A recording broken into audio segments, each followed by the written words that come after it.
The 7 levels of heists. Explained. Level 1. Botched. These aren't heists that go wrong dramatically. They're heists that were never going to work in the first place, and the movie just needed 90 minutes to admit it. Den of Thieves. Merriman's plan to hit the Federal Reserve is kill everyone in the building and reroute the shredded bills before they're destroyed, which is less a heist and more a war crime with a spreadsheet attached. The film wants you to be stunned by the twist. I was stunned that a crew this sloppy made it past the first act. Gerard Butler mumbles his way through 2.5 hours to protect a plan that falls apart the second you ask it a single follow-up question. The town. Jem's final job at Fenway is the moment the movie stops pretending there was ever a real plan and just starts filming Jeremy Renner making decisions in real time. That's not heistcraft, that's a hostage situation with better lighting. Ben Affleck gets the sentimental ending he wants for Doug, but Jem's entire arc is a guy improvising his way toward a body count. 999. The Redwood Trust job is dirty cops doing a heist for other dirty cops to cover up a debt to Russian mobsters, which is the kind of plan that requires 4 separate people to not have a conscience at the exact same moment. Spoiler, someone always develops a conscience. Woody Harrelson gives it his all in a movie that's better as a cast list than as a coherent screenplay. Seriously, look at that ensemble. Kate Winslet doing a Russian mob boss accent that wanders across 3 different continents. Chiwetel Ejiofor, Norman Reedus, Aaron Paul, an absolute murderer's row of talent, assembled to service a plan so structurally unsound, it makes a house of cards look like the Burj Khalifa. Reservoir Dogs, the diamond heist you never see, because Tarantino understood in 1992 what some of these other directors still haven't figured out. Sometimes the funniest and smartest choice is to just not show your homework. The entire film is the crime scene photo of a plan that was doomed the second Mr. Blonde decided line dancing to Stealers Wheel was an appropriate response to a hostage situation. That's a heist collapsing under its own weight. Now watch one collapse and somehow still look cool doing it. Level 2. Rust Bucket. Logan Lucky. Steven Soderbergh basically remade Ocean's 11 in overalls, and it mostly works until the redneck charm bit starts doing more heavy lifting than the actual plan. Channing Tatum's crew robbing a NASCAR speedway through a series of pneumatic tubes is genuinely clever engineering. The tonal whiplash between smart heist mechanics and gummy bear bomb comedy keeps it from ever feeling like it belongs in the same conversation as its obvious inspiration. Daniel Craig, playing a bleach blonde convict named Joe Bang, who explains chemistry with the deadpan seriousness of a man defusing an actual bomb, is one of the funniest performances of his entire career, and it deserves a smarter movie built around it. Ocean's 8. Slick as anything, cast like a fashion week after party, and the Met Gala necklace switch looks incredible on a first watch. Watch it twice though, and the twist starts collapsing like a souffle left in a hot car. The film scored a very respectable 70% on Rotten Tomatoes and made real money, but ask yourself honestly whether you remember a single beat of the actual plan versus just remembering that Cate Blanchett looked unbelievable in a suit. Now you see me. The bank vault magic heist is the cinematic equivalent of a magician explaining a trick by saying it's magic and walking off stage. The rules of how these horsemen pull anything off change scene to scene depending on what the plot needs, and the film covers for it by moving so fast you don't have time to ask questions. It's a con that works on the audience better than it works within its own universe. Mark Ruffalo spends the entire runtime chasing 4 magicians, while apparently forgetting he's a trained federal investigator with resources beyond yell and look confused.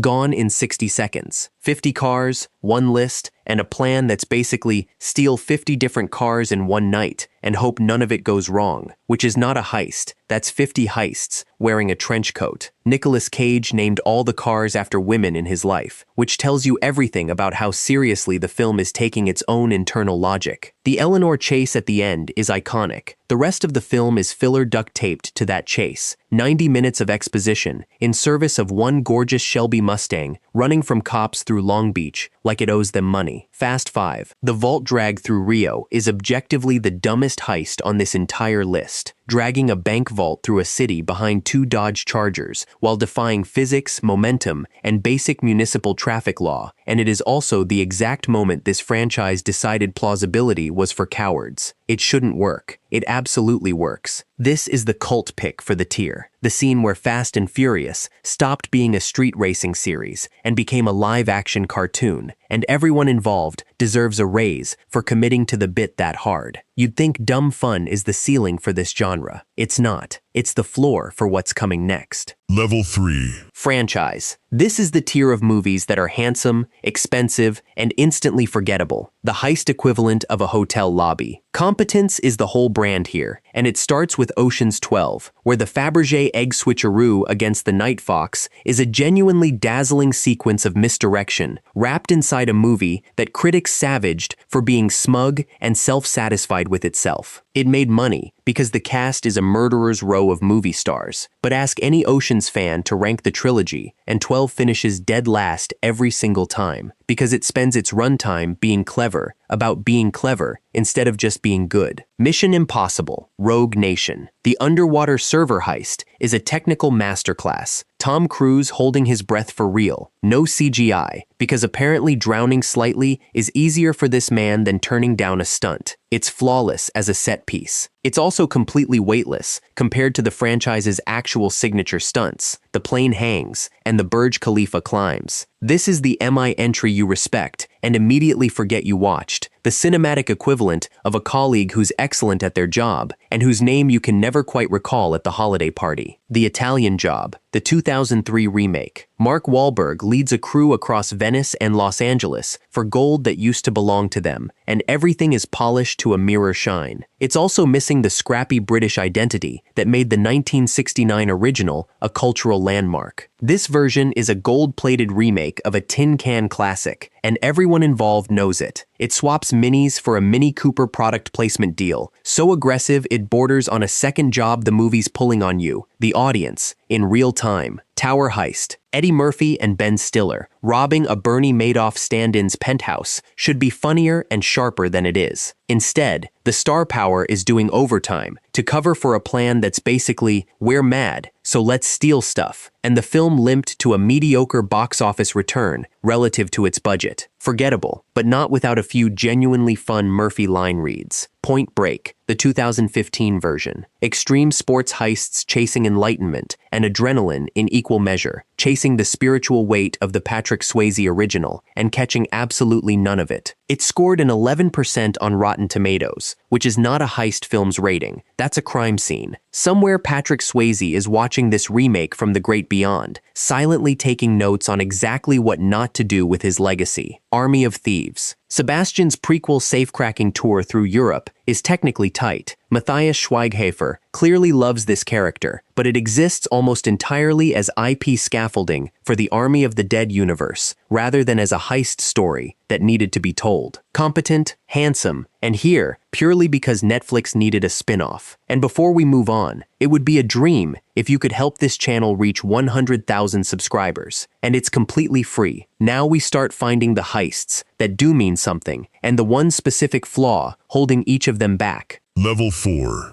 Fractured. Good heists, sometimes genuinely great ones, capped by exactly one nameable problem that keeps them out of the conversation for best of all time. Inside Man. Spike Lee's Bank Siege is one of the smartest heist scripts ever written, a genuine three-way chess match between Clive Owen's crew, Denzel Washington's detective, and Jodie Foster's fixer, and the mechanics of the plan are close to perfect. The one crack is that Denzel's emotional arc with Case gets underweighted against all that plot machinery. You finish the film admiring the puzzle more than caring about the people solving it. Widows, the second crew's actual heist this time. Genuinely tense, genuinely well shot. Viola Davis carrying the entire back half of the film on pure will. The problem is the ending, which resolves about 4 separate plot threads in roughly 10 minutes flat, like McQueen realized he had one reel left and needed to close everything at once. It's the rare film where the destination genuinely disappoints the journey, a crime against pacing, if not against the actual heist. Lupin. The Louvre necklace job is stylish, French, and cool, in a way American heist television rarely manages. Omar Sy, an absolute movie star doing television. The season structure, though, never fully closes its own loop. Constantly teasing bigger reveals it doesn't have the discipline to deliver on schedule, leaving you feeling like you're being run the same con the show's villains keep falling for. Level 5.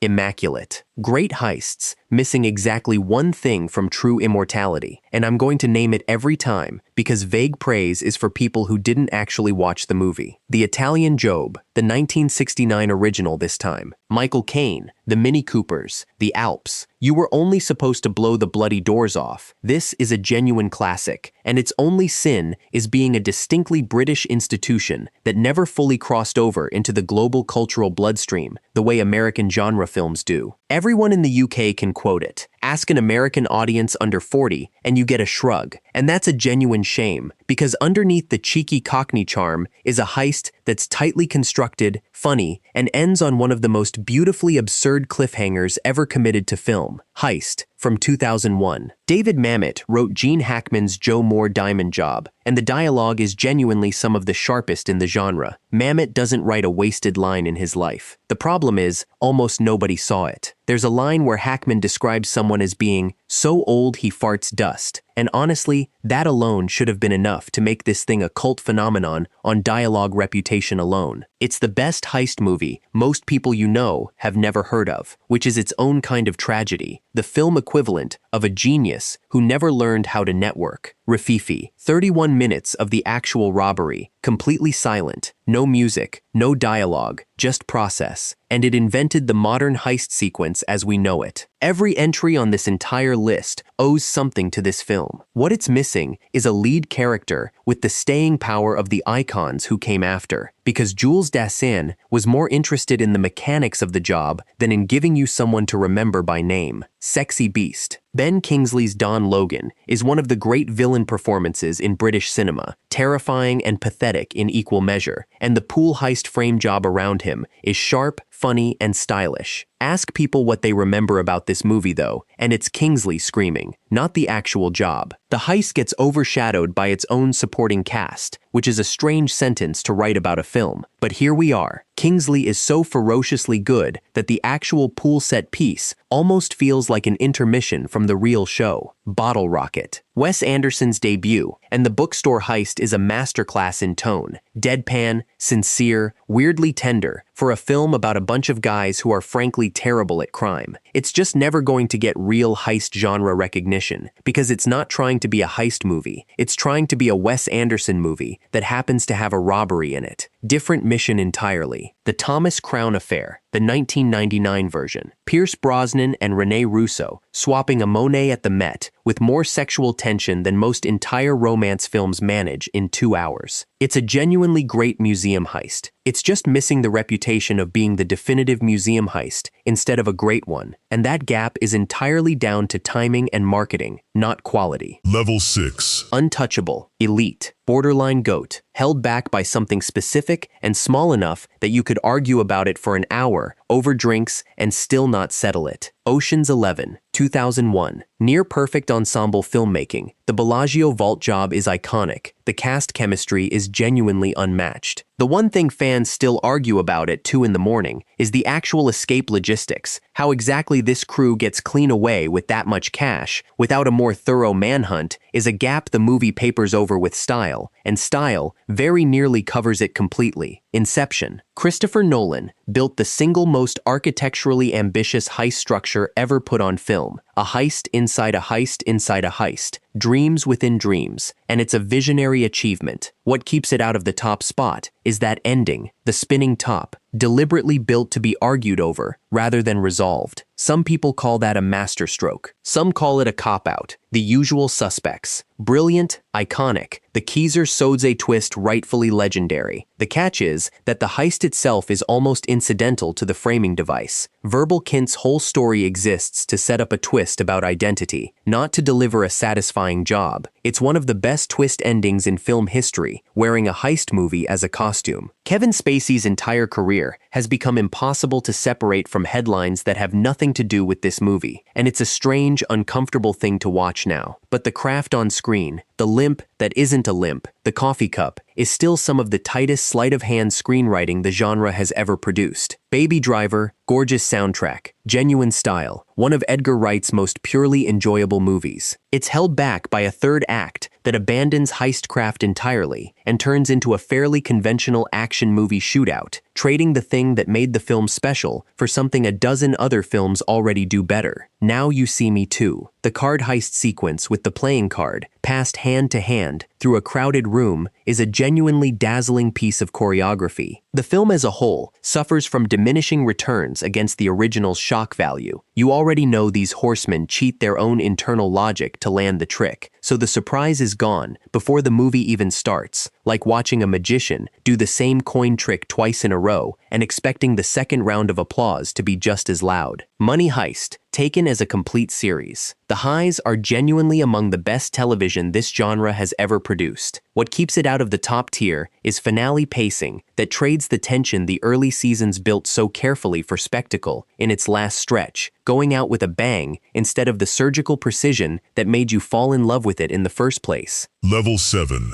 Immortal. This is the top. No caveats, no asterisks, no held back by. Just GOAT status. Argued and settled. Heat. The downtown Los Angeles shootout is the single most influential piece of heist filmmaking in the history of the genre. The template every gunfight since has been measured against and, frankly, has mostly failed to top. Michael Mann had real Navy SEALs, and lapped SWAT trained Robert De Niro and Al Pacino's crews, and you can feel it in every reload, every footstep, every second of chaos that somehow never loses geography. This isn't a heist scene, it's a documentary about a heist that happened to have movie stars in it. The Dark Knight. The bank robbery cold open is, on its own, a complete short film. Setup, betrayal, twist, and payoff, executed with a precision that most feature-length heist movies on this entire list never achieve across their full runtime. The Joker orchestrating his own crew's elimination before the title card even hits is one of the great character introductions in blockbuster history, and it's studied in film schools as a standalone piece, separate from the Batman movie it happens to be attached to. Ocean's 11, the franchise as a whole, culturally speaking. Individually, the sequels have flaws we've already gone through today. As a cultural object, though, this franchise permanently redefined what a cool crew heist looks like for an entire generation of filmmakers and filmgoers, and every sleek, star-stacked ensemble job made since owes it a check. Breaking Bad, Dead Freight. A single episode of television constructs a train heist, so meticulously planned, so tightly edited, and so devastatingly undercut by one small human moment at the very end that it's routinely taught in editing classes as a lesson in tension and payoff. It is, unequivocally, one of the best hours of television ever produced, heist or otherwise. Thanks for watching.